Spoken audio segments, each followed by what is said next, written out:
이 사람은 취미가 골통품을 수집하는 취미를 가지고 있었는데요.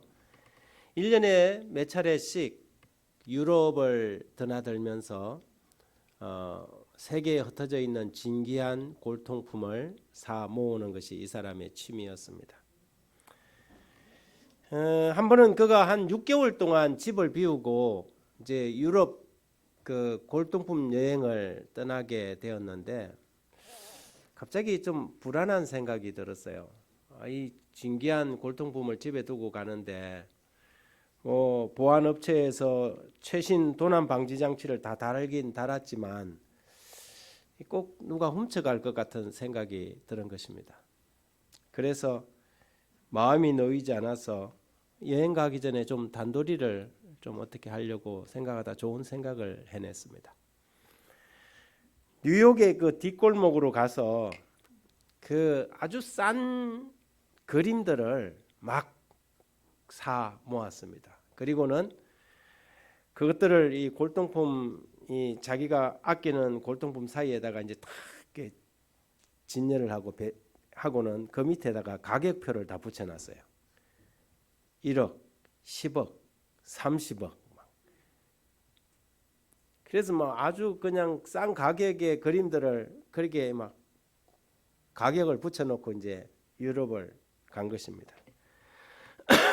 6개월 후에 돌아와 보니 아니나 다를까 도둑이 들었어요.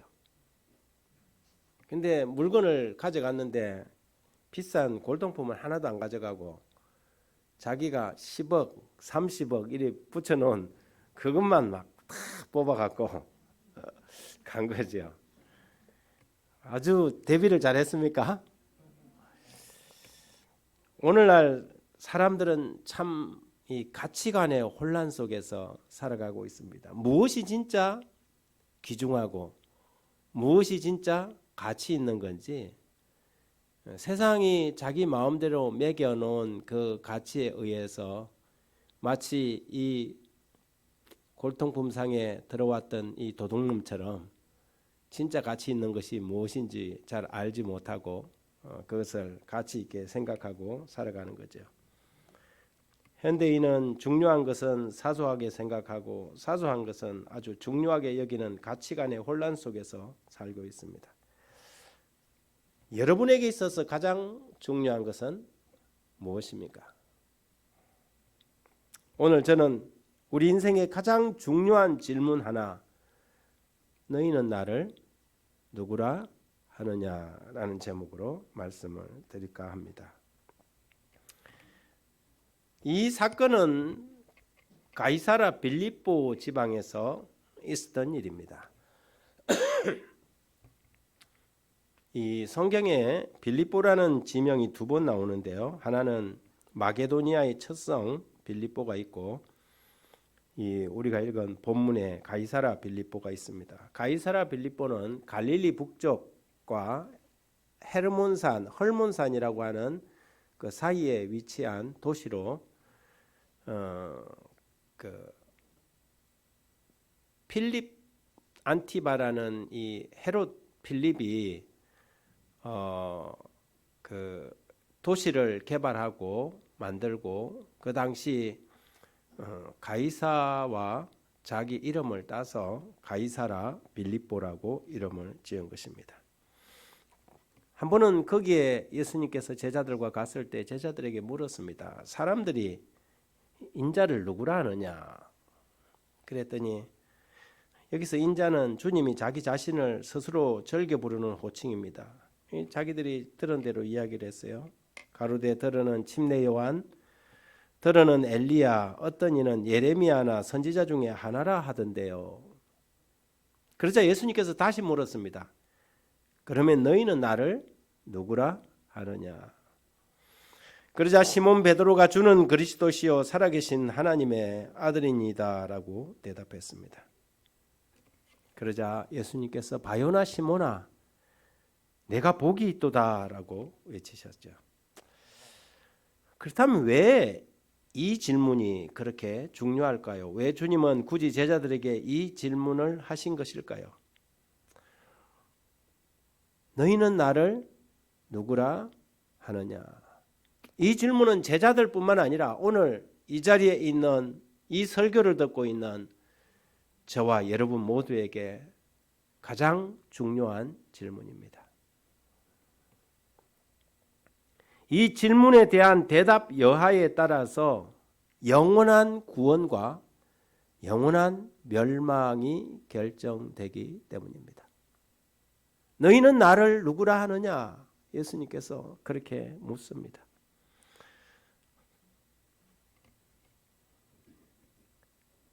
베드로에게 주님께서 그의 대답을 듣고 복되다고 하신 이유는 그가 예수님을 자신의 메시아 곧 그리스도라고 고백하고 하나님의 아들 즉 하나님으로 예수님을 인정했기 때문입니다.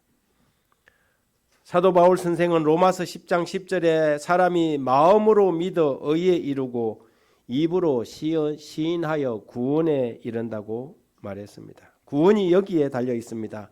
영원한 생명이 이 대답에 달려 있다는 것입니다. 그래서 이 질문이 중요합니다. 그러면 여러분 구원받았습니까? 구원이 뭡니까? 구원을 받았다는데 구원이 무엇입니까? 빌립보 간수가 바울에게 이렇게 말했습니다. 선생들아, 내가 어떻게 하여야 구원을 얻겠습니까? 그러자 주 예수를 믿어라. 그리하면 너와 내 집이 구원을 얻으리라. 도대체 구원이 뭐기에 예수를 믿어야 구원을 받는다고 하는가? 일반적으로 구원이라는 것은 우리가 화재나 수해 같은 데서 막 물에 떠내려가는 사람이나 불 가운데 있는 사람을 건져내는 것을 뭐라고 합니까? 구원이라고 이야기하지 않습니까? 그럼 우리가 지금 뭐 화재를 당한 것도 아니고 홍수에 떠내려가고 있는 것도 아닌데 우리는 구원이 필요 없는 사람인데 왜 구원을 받아야 되죠? 하늘나라 가기 위해서요? 예. 구원을 받았는데 왜 우리가 구원을 받아야 되느냐 이 말이죠. 우리가 뭐 지금 재난 속에 있는 것도 아닌데 그러면 일반적인 구원의 개념과 성경의 구원의 개념이 조금은 다르다는 것이지요. 주 예수를 믿어라 그러면 너와 내 집이 구원을 받는다 그랬는데 우리가 받아야 할 그 구원은 도대체 어떤 구원인가? 마태복음 1장 21절에 보니까 아들을 낳으리니 이름을 예수라 하라. 이는 그가 자기 백성을 저희 죄에서 구원할 자이심이라 그랬어요. 그리고 보니까 교회에서 말하는 성경에서 말하는 구원은 뭐에서 구원을 받는 것이다? 죄에서 구원을 받는 것이구나. 목사님, 근데 좀 제가 이해가 안 되는 건요.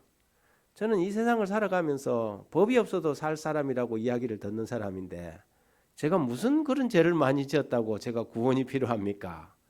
또 이렇게 이야기할 사람이 있지 않겠습니까? 여기서 말하는 죄란 단순히 도덕적이거나 윤리적인 죄를 말하는 것 이상을 이야기합니다. 성경이 말하는 죄는 로마서 5장 12절에 이름으로 한 사람으로 말미암아 죄가 세상에 들어오고 죄로 말미암아 사망이 왔나니 이와 같이 모든 사람이 죄를 지었으므로 사망이 모든 사람에게 이르렀느니라 그렇게 했습니다. 이 구절을 한번 풀어보면 여기서 한 사람은 아담을 이야기하고 아담을 통해서 이 세상에 죄가 왔고 죄 때문에 이 세상에 뭐가 들어왔다고요? 사망이 왔다고 말합니다. 사망은 죄의 필연적인 결과입니다. 그래서 성경은 죄의 싹설 사망이라고 말하는 것이지요. 사망은 죽음 곧 다시 존재하지 않는 상태로 돌아가는 것을 말합니다. 우리가 죄가 있는지 없는지 잘 모르겠지만 이 세상의 모든 사람이 다 죽습니까? 죽지 않는 사람이 있습니까? 없습니다. 그렇게 보면 단순히 어떤 도덕적 윤리적인 죄가 아닐지라도 우리가 사망적 존재, 죄가 있는 사람이라는 것을 우리는 이해할 수 있습니다. 지난해 4월 달에 전 세계에서 나이가 제일 많은 119살에 다나카 가네라는 일본 여성이 죽었습니다. 생전에 소원이 뭐냐 하니까 120살까지 살아보고 싶다 그랬는데 1년을 못 채우고 죽었습니다. 여러분, 이렇게 100살 이상 사는 사람들이 간혹 있습니다. 그렇지만 그 사람들도 결국은 죽습니다. 왜 죽습니까? 성경은 죄 때문에 죽는다고 말합니다.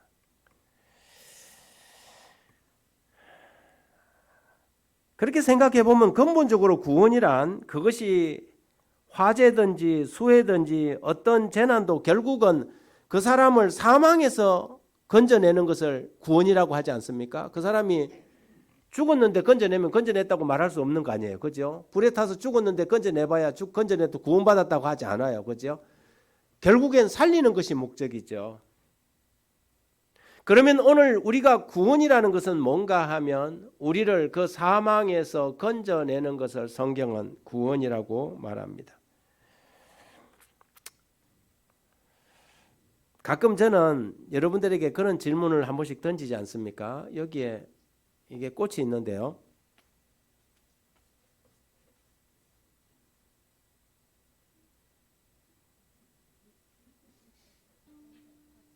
여기에 이 많은 꽃 중에 살아있는 꽃이 하나 있습니다. 카네이션이네요. 생화예요. 제가 자주 물어요. 이게 살았습니까? 죽었습니까? 늘 물어도 늘 답을 가르쳐줘도 의견이 다 달라요. 어떤 사람은 살았다. 어떤 사람은 죽었다. 왜 죽었어요?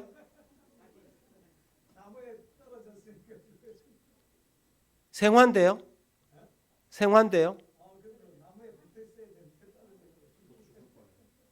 곧 죽을 거라서. 여러분, 가끔가다 다큐멘터리를 보면 이 사진 작가들이 또 혹은 뭐 식물학자들이 카메라를 설치해 놓고 맨날 몇 달을 갖다가 이렇게 꽃이 야생화가 피었다가 지는 것을 이렇게 찍어요. 그런데 그걸 텔레비전에서는 화면을 어떻게 해요? 빨리 감기를 싹 빨리 감아버려요. 그럼 어떻게 해요? 꽃이 이거 쳐다보고 있을 때는 이게 뭐 하루 가보면 조금 피고 하루 가보면 조금 피고 이런데 그걸 카메라로 찍어갖고 빨리 돌리면 어떻게 해요? 꽃이 싹 폈다가 싹 져요. 여러분의 인생의 시계를 빨리 돌려버리면 어떻게 할까요? 여러분, 제가 이 시간에 여기 있을 수 있을까요? 없어요. 저가 없어요. 여러분, 우리의 시간을 한 100배속, 한 200배속, 300배속으로 감아버리면 어떻게 할까요? 지금 여러분이 이 자리에 앉아 있는 사람들 중에 300배속으로 감아버리면요, 사람이 확 보였다가 싹 없어져 버려요. 없는 존재예요. 여러분, 우리가 살아있는 것 같지만 산 사람이 있어요, 없어요? 이것이 살았다고 하지만 이게 과연 살아있을까요? 산 것처럼 보일 뿐이에요. 시간이 흐르고 나면 이게 어떻게 돼요? 시들어 버리죠. 잠시 잠깐 하면 시들어 버려요. 그래서 성경은 너희가 오늘 보였다가 내일 사라지는 덜꿀꺽 안개와 같은 존재다. 인생이 그렇다는 것이죠. 그러므로 성경이 말하는 구원이라는 것은 그렇게 그냥 있다가 없어져 버리는 그런 존재가 아니라, 사망적인 존재가 아니라 영원히 살 수 있는 생명적 존재로 만드는 것이 성경이 말하는 구원이라는 것입니다. 우리는 누구나 죽습니다. 그런데 더 슬픈 사실은 우리가 언제 죽을지 아무도 모른다는 사실입니다. 따라서 구원은 적극적이어야 합니다. 언제 죽을지 모르니까. 구원은 여러분, 지금 여기서 어떤 사람이 막 떠내려가다가 막 간신히 그 옆에 있는 나무 가지를 붙들고 이제 홍수에 막 이렇게 매달려 있어요. 살려주세요 하는데, 아유 안 됐네요. 내가 좀 밥 좀 먹고 와서 살려줄게요. 그러면 구원이 됩니까? 안 됩니까? 구원은 어떻게 해야 돼요? 하나님의 구원은 즉각적이어야 돼요. 그러므로 오늘 이 교회에 처음 나온 사람도 구원을 받을 수 있어야 돼요? 당장 받을 수 있어야죠. 여러분 다음 주에 오면 하나님께서 여러분을 구원해 줄 겁니다. 그렇게 하지 않아요. 하나님은 오늘 여러분이 이 성전에 나왔으면 그 사람이 첫 번째 교회에 나온 사람이라도 오늘 구원을 받고 집으로 돌아갈 수 있어야 합니까? 있어야 합니다. 그것이 성경이 약속하는 구원이에요.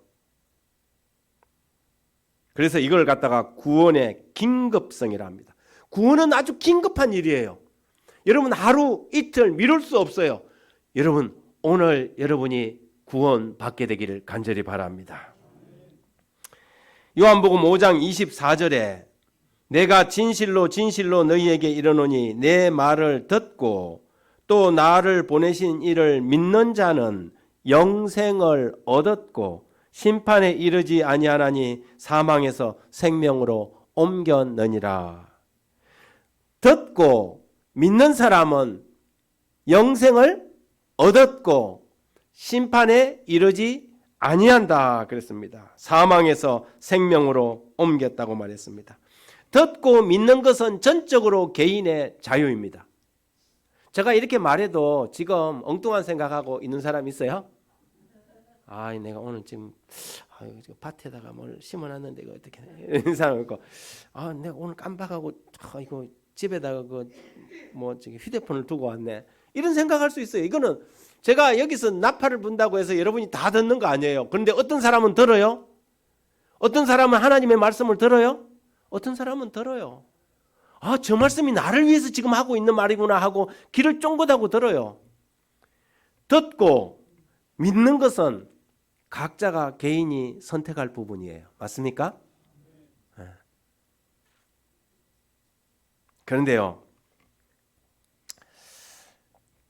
어떤 사람은 듣고 믿음으로 영원한 생명을, 어떤 사람은 듣고도 믿지 않음으로 영원한 멸망을 당하게 됩니다.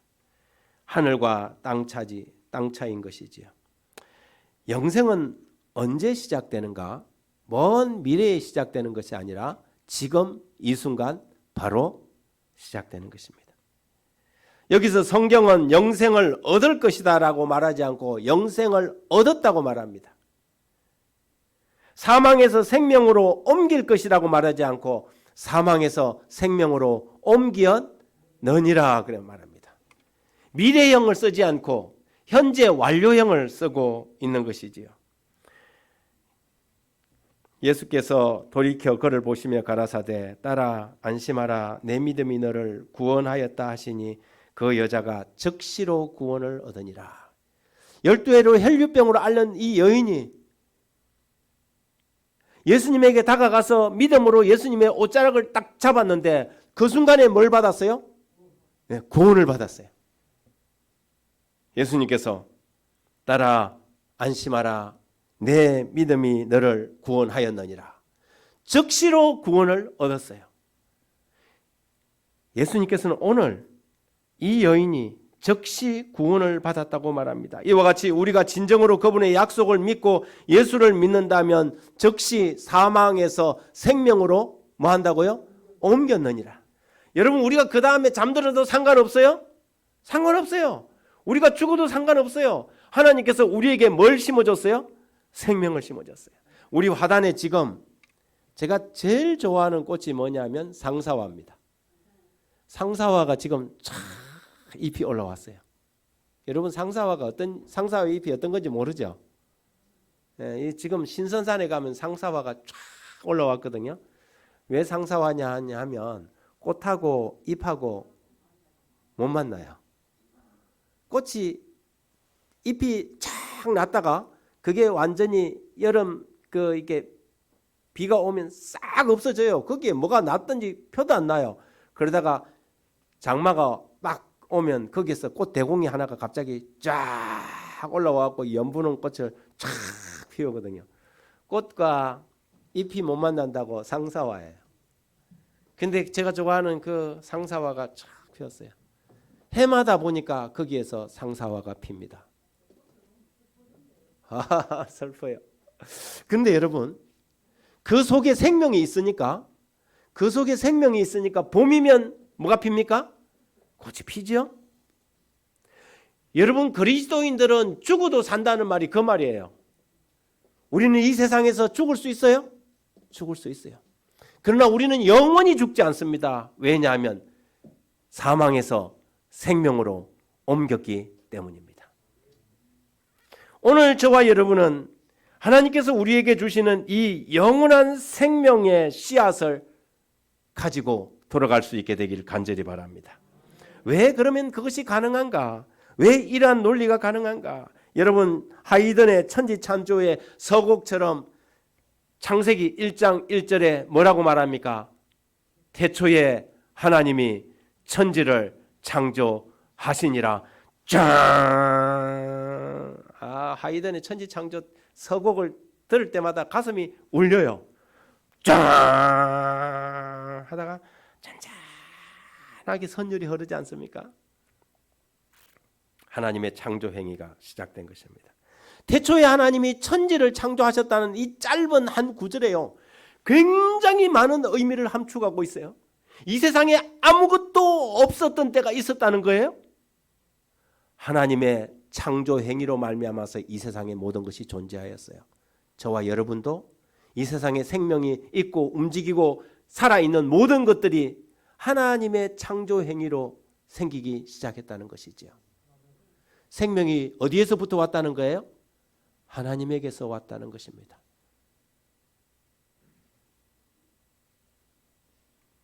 인간의 생명이 하나님으로부터 왔다는 의미도 있습니다. 창세기 2장 7절을 보면 인간은 원래 흙이었습니다. 그러므로 사람이 죽으면 우리나라 말에 그분 돌아가셨다. 왜 돌아가셨어요? 창세기 3장 19절에 내가 얼굴에 땀이 흘러야 식물을 먹고 필경은 흙으로 돌아가리니 그 속에서 내가 취함을 입었음이니라. 너는 흙이니 흙으로 돌아갈 것이니라. 죄를 지은 인간에게 뭐라고요? 흙이니 흙으로 돌아가라. 왜 아담이, 이 아담이라는 단어가 여러분 사람이라는 히브리어 단어입니다. 아담이 사람이에요. 왜 사람이 죽을 수밖에 없었습니까? 처음부터 하나님이 인간을 죽을 수밖에 없는 존재로 창조했습니까? 그렇지 않습니다. 하나님은 인간을 조건적인 존재로 창조했습니다. 하나님은 인간이 하나님의 계명과 명령과 율례와 법대로를 지키면 영원히 살 수 있는 존재로 창조했습니다. 하나님의 말씀을 청종하고 그분의 율법을 순종한다면 영원히 하나님과 함께 살도록 계획되어 있습니다. 그러나 인간은 하나님의 말씀을 떠나서 사단의 말을 믿었습니다. 하나님은 창세기 2장 17절에 선악을 알게 하는 나무의 실과는 먹지 말라, 먹는 날에는 내가 정녕 죽으리라 했습니다. 그런데 창세기 3장 4절에 뱀이 사탄이 여자에게 이르되 너희가 결코 죽지 아니하리라. 나아가서 너희가 그것을 먹는 날에는 너희 눈이 밝아서 하나님같이 되어 선악을 알 줄을 하나님이 아심이니라고 거짓말을 했습니다. 죽으리라는 말을 믿지 못하고 하나님처럼 될 것이라는 말에 속아서 아담은 스스로 죄를 지었습니다. 그것이 아담의 자유 의지에 의한 선택이었습니다. 인간에게는 하나님이 주신 자유 선택의 의지가 있습니다. 하나님을 믿고 살 수 있는 자유도 있고 믿지 못하고 사망을 선택할 자유도 있습니다. 그런데 그 첫 번째 조상인 아담은 누구의 말을 믿었어요? 사탄의 말을 믿고 사망의 존재가 되고 말았습니다. 죄의 싹은 사망이므로 아담이 죄를 지음으로 인간은 죽을 수밖에 없는 존재가 된 것이지요. 그런데 하나님께서는 인간을 적결 심판을 하지 않았습니다. 아담이 죄를 짓자마자 바로 어떻게 돼야 돼요? 죽어야 되는데 적결 심판을 하지 않았어요. 왜냐하면 하나님께서 인간이 죄를 지을 것을 내다보시고 하나님께서 비상대책을 마련해 놓은 것입니다. 그것이 구속의 계획이라고 하는 것입니다. 사람이 비록 죽음 곧 사망을 당할 죄를 지었지만 하나님이 친히 인간의 죄를 대신 대속하기로 계획을 하셨던 것입니다. 그리고 모든 사람에게 누구나에게 다시 살 수 있는 한 번의 기회를 주는 것입니다. 여러분, 우리가 일생을 살아가면서 딱 한 번 하나님을 믿을 수 있고 하나님을 선택하고 아담이 선택한 사망의 길이 아닌 하나님께서 마련해놓은 영원한 생명의 길을 갈 수 있는 선택의 기회가 우리에게 주어졌습니다. 여러분, 이 세상에 누가 무엇이 모든 인류의 죄를 대신할 수 있겠습니까? 천사가 할 수 있을까요? 천사도 피조물이에요. 그러므로 인류의 사망을 대신할 수 있는 그 누구도 이 세상에는 없지만 유일하게 단 한 분, 오직 온 우주를 말씀으로 지으신 하나님만이 그 일을 할 수 있는 것입니다. 세상을 창조하신 바로 그분이 인간의 죽음 대신 그분이 그 죽음의 생명을 내놓기로 약속하신 것입니다. 이것이 성경이 처음부터 성경 끝까지 써내려간 대속의 구속의 교리인 것입니다. 선생들아, 내가 무엇을 하여야 구원을 얻으리까? 주 예수를 믿으라. 그리하면 너와 내 집이 구원을 얻으리라. 왜 인간이 죄에서 구원을 얻으려면 예수를 믿어야 하는가? 그 이유가 여기에 있는 것입니다. 그 어떤 이유로도 우리가 사망에서 벗어날 수 있는 길이 없지만 우리를 대신하여 생명을 내어주신 하나님, 하나님의 독생자 예수 그리스도가 우리의 죄값을 그분이 갚으셨기 때문에 죄의 문제를 해결해야만, 이 사망의 문제를 해결하고 사망의 문제가 해결되어야만 우리가 구원을 받을 수 있다는 것이 성경이 가르치고 있는 핵심 교리인 것입니다. 아담은 스스로 선악과를 먹음으로 죽음을 선택한 존재가 되었습니다. 그리고 그는 죽은 존재로 죽음의 씨앗만을 후손들에게 물려주게 되었습니다. 따라서 아담의 후손으로 온 모든 사람은 죽은 존재로 태어납니다. 일생에 단 한 번의 기회를 가지고 태어나서 이 세상을 살다가 가는 것입니다. 그래서 여러분, 저 사람이 인생을 살면서 성공했다 실패했다는 뭘로 결정합니까? 돈을 많이 벌었다? 큰 집을 샀다? 좋은 차를 탔다? 그걸로 결정하지 않습니다. 여러분, 인생을 한 번의 인생을 살면서 그 사람이 성공한 사람이냐 실패한 사람이냐는 뭘로 결정하냐면 그 사람이 예수를 믿고 영원한 멸망이 아니라 영원한 생명에 들어갔느냐 마느냐로 결정합니다. 여러분, 저기 길거리에 집도 없는 노숙인이라 할지라도 그가 예수 믿고 구원을 얻었으면 그 사람은 성공한 사람입니다. 여러분, 우리나라 10대 재벌 안에 들어간다 할지라도 흥청망청 좋은 차 타고 비싼 집에 산다 할지라도 그가 예수를 알지 못하고 예수의 구원을 깨닫지 못하고 죽으면 그가 비록 아주 비싼 석관에 누워서 좋은 무덤 속에 들어갔다 하지만 그 사람은 실패한 사람입니다. 하나님께서는 아담이 범죄하자마자 내가 너로 여자와 원수가 되게 하고 너의 후손도 여자의 후손과 원수가 되게 하리니 여자의 후손은 내 머리를 상하게 할 것이요 너는 그의 발꿈치를 상하게 할 것이니라고 말합니다. 뱀과 여자의 후손과 뱀의 후손에 대한 이 예언의 말씀을 주시면서 여기서 말하는 여자의 후손은 예수 그리스도, 이 땅에 우리 인간들의 생명을 대속하기 위하여 인간으로 오실, 여인의 후손으로 오실 예수 그리스도를 상징하는 것입니다.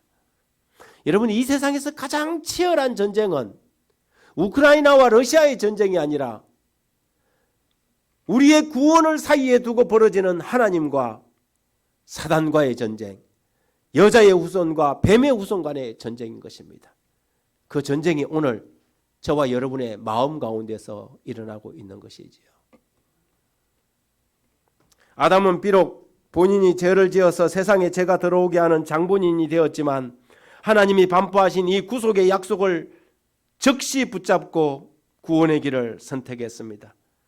언젠가 자신의 죄를 대신하여 마귀의 머리를 짓밟아버리고 이 세상의 죄를 도말하실 분이 메시아가 그리스도가 오신다는 것을 그는 믿었습니다.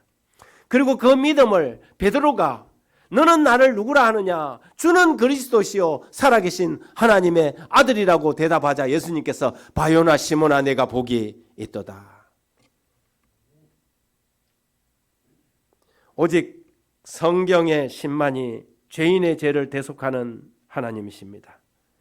세상 어떤 종교, 어떤 신앙에도, 어떤 신도 죄인들을 위하여 자신의 생명을, 자신의 목숨을 내놓는 신은 없습니다. 그런데 성경의 하나님은 어떤 분이십니까? 성경의 신은 죽을 수밖에 없는 저와 여러분을 위해서 당신 자신의 목숨을, 생명을 내어 놓으셨습니다. 그리고 그 예수를 믿는 자에게 영원한 생명, 구원을 주시겠다고 말합니다. 세상에는 수많은 사람들이 살아가는데 딱 두 종류의 사람만 있습니다. 산 사람, 죽은 사람. 이 세상에 이렇게 많은 사람들 중에 이 세상에 딱 두 종류의 사람이 있습니다. 산 사람, 죽은 사람입니다. 마태복음 8장 21절 22절에 제자 중 또 하나가 가로되 주여 나로 먼저 가서 부친을 장사하게 허락하옵소서. 예수께서 가라사대 죽은 자들로 저희 죽은 자를 장사하게 하고 너는 나를 쫓으라. 죽은 자들로 죽은 자들을 장사하게 하고 너는 나를 쫓으라. 이 말인즉 지금 당장 목숨 끊어지고 안 끊어지고보다 더 중요한 것이 있는데 그것은 곧 내 생명, 너의 영원한 생명을 결정하는 것이다. 장사 지내는 것보다 너가 믿어 구원을 받느냐 못 받느냐가 더 중요하다 이 말이에요. 이 세상에는 산 사람과 죽은 사람이 있습니다. 여러분 죽었습니까? 살았습니까? 사람의 죽음과 삶의 길이 여기에 있습니다. 내가 만일 내 입으로 예수를 주로 시인하며 또 하나님께서 그를 죽은 자 가운데서 살리신 것을 내 마음에 믿으면 구원을 얻으리라. 너희는 나를 누구라 하느냐? 시몬 베드로가 대답하여 가로되 주는 그리스도시요 살아계신 하나님의 아들이니이다. 또 증거는 이것이니 하나님이 우리에게 영생을 주신 것과 이 생명이 그 아들 안에 있는 것이니 아들이 있는 자에게는 생명이 있고 하나님의 아들이 없는 자에게는 생명이 없느니라. 아담은 비록 우리에게 육신의 생명을 물려주었지만 죄 때문에 그는 우리에게 사망의 유산만 물려줄 뿐이었습니다. 그런데 여기 또 다른 아담이 있습니다. 고린도전서 15장 45절에 첫사람 아담은 산 영이 되었다 함과 같이 마지막 아담은 살려주는 영이 되었다 하였느니라. 예수 그리스도 그분은 우리를 살려주는 영이 되셨습니다. 왜 너희는 나를 누구라 하느냐는 질문이 중요하신지 이제 아시겠습니까? 이제는 여러분이 대답하실 차례입니다. 그리고 그 선택은 전적으로 여러분의 자유의지입니다. 영원한 생명입니까? 아니면 영원한 사망입니까? 1986년 11월 미국 애리조나주에 있었던 사건입니다. 스미스라는 이 보석 상인이 한 수석 전시회에 들렀습니다. 이제 수석 돌을 갖다가 진귀한 돌들을 이렇게 막 진열을 해놨는데 한번 보니까는 아주 진귀한 돌이 있어요. 이 사람은 이제 뭐 하는 사람이 있냐면 보석 감정인이라서 너무나 돌을 잘 아는 것이죠. 근데 보니까 이 돌이 보통 예사돌이 아니고 사파이어예요. 근데 수석하는 사람들 그게 사파이어인지 뭔지 모르고 그냥 모양만 보고 가격을 $15 딱 쓰는 거예요. 그래서 이 사람이 주인을 불렀어요. 이 돌멩이가 정말 $15 맞습니까? 그러니까 이게 비싸다고 말하는 건지 알고 제가 $5 깎아드리겠습니다. 그래서 그걸 $10를 지불하고는 그걸 가져왔습니다. 그리고는 그걸 가공하기 시작했습니다. 원석을 쪼개고 세공을 해서 목걸이, 팔찌, 반지를 만들었습니다. 그리고 무려 228만 불, 우리나라 돈 30억 원의 보석을 만드는 것입니다. 세상은 가치관의 혼란에 빠져 있습니다. 무엇이 정말 중요한지 잘 모릅니다. 그런데 오늘 여러분, 너희는 나를 누구라 하느냐는 예수님의 질문은 정말 중요한 질문입니다. 우리는 죄로 말미암아 죽을 수밖에 없는 구원이 필요한 존재인데 오늘 이 시간 저와 여러분이 주는 그리스도시요 살아계신 하나님의 아들이라고 고백한다면 여러분 우리는 영원한 생명, 사망에서 생명으로 옮겨지는 이 복된 삶을 선택하는 것입니다. 오늘 저와 여러분이 이것을 선택함으로 이 세상의 그 누구보다도 성공한 사람이 되길 간절히 바랍니다.